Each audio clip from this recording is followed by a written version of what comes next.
এখানে আছে প্রায় 1 কেজি মাটন। মাটনটা প্রথমে কুকারে সিদ্ধ করে নিচ্ছে।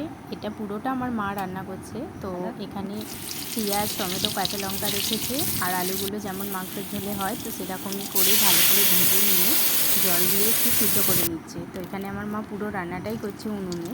তো প্রথমে কড়ায় তেল দিয়ে গোটা এলাচ, দারচিনি, লবঙ্গ, তেজপাতা ফোড়ন দিয়ে তারপর একটু ভেজে নিয়ে সেটাকে পেঁয়াজ দিয়ে কাঁচা লঙ্কা, টমেটো সেটাকেও দিয়ে একটুখানি কষিয়ে নিয়ে তারপর আদা রসুন বাটা দিচ্ছে।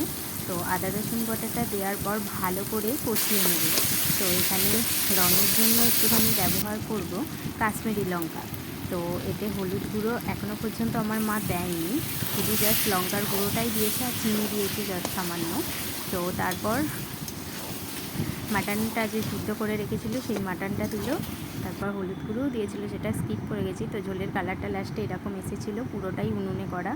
তো এখানে আমার মানে একটুখানি আমিও ল্যাদ মারছিলাম। তো মাংসর ঝোলটা খেয়ে তো ভীষণই খুশি আমার বর। তো এটা জামাই ষষ্ঠী স্পেশাল ছিল আমার মায়ের, মায়ের জামাই চলে যাবে বলে বাইরে, তাই মা আগেই করে খাইয়ে দিয়েছিল। তো এটা অনেক আগেকার ভিডিও। তো ভিডিওটা তোমাদের কেমন লাগলো সেটা জানিও, আর পারলে এরকম করে একবার ট্রাই করো, অবশ্যই ভালো হবে। মায়ের হাতে রান্না